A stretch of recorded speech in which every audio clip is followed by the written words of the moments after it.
Shalom, shalom, shalom, haleluya, puji Tuhan. Selamat pagi. Sekali lagi sungguh Tuhan kita baik dan teramat baik.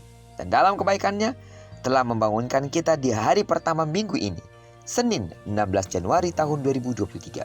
Percaya, Tuhan pasti memberkati kita di hari ini.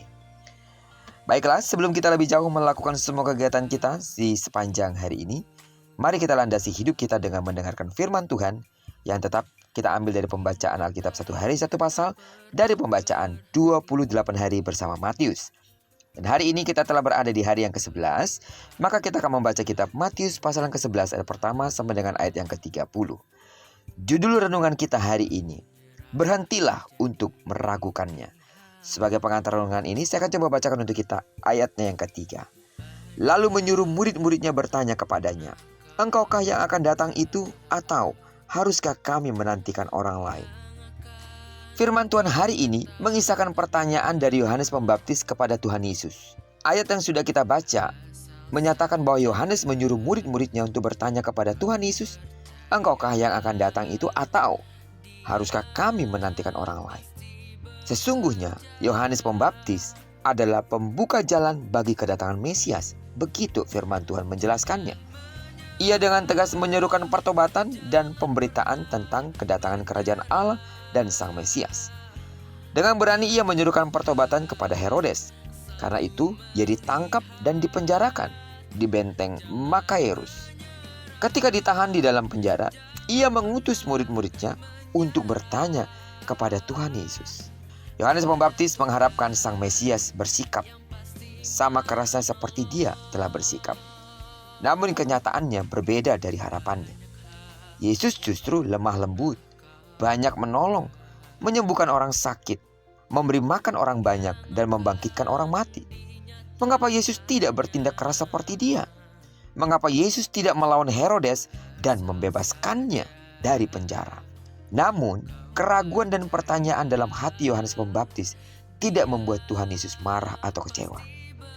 Tuhan Yesus justru meminta murid-murid Yohanes untuk melihat apa yang telah diperbuatnya. Orang buta melihat, orang lumpuh berjalan, orang kusta tahir, orang tuli mendengar, orang mati dibangkitkan, dan kepada orang miskin diberikan kabar baik. Tuhan Yesus menceritakan pekerjaannya sebagaimana yang sudah dinubuatkan oleh para nabi dalam perjanjian lama. Sidang jemaat Tuhan, jika kita terbuka hari ini, seringkali kita mengalami keraguan tatkala permintaan doa kita tidak dijawab oleh Tuhan. Namun belajar dari kisah Yohanes dan para muridnya, Tuhan Yesus punya rencana indah untuk kita. Amin. Tetapi kadang-kadang tidak harus sesuai dengan apa yang kita pikirkan dan kita minta. Kita belajar menempatkan kehendak kita di bawah kehendak Tuhan.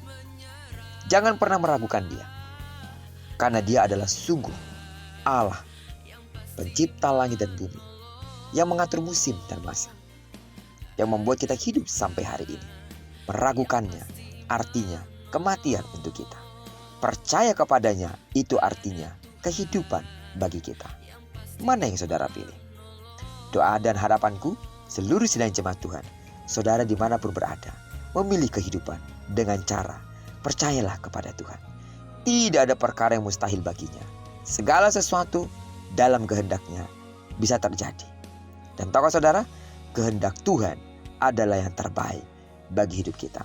Rancangannya bukanlah rancangan kecelakaan, tapi rancangannya penuh dengan damai sejahtera. Jangan pernah meragukannya, karena sungguh Dia Allah yang patut diandalkan. Terpujilah nama Tuhan. Diberkatilah kita sepanjang hari ini, digenapi firman yang telah berjanji bahwa apa yang dikerjakan tangan kanan dan tangan kiri kita dibuat yang berhasil. Kemanapun kaki kanan dan kaki kiri kita melangkah, karena kita telah menyerahkan diri kita sepenuhnya ke dalam tangan kendali Tuhan, di sana pasti kemuliaan Tuhan akan dinyatakan. Diberkatilah kita bersama dengan orang-orang yang kita kasihi, serta bersama dengan orang-orang yang kita cintai dimanapun mereka berada. Terpujilah nama Tuhan. Shalom.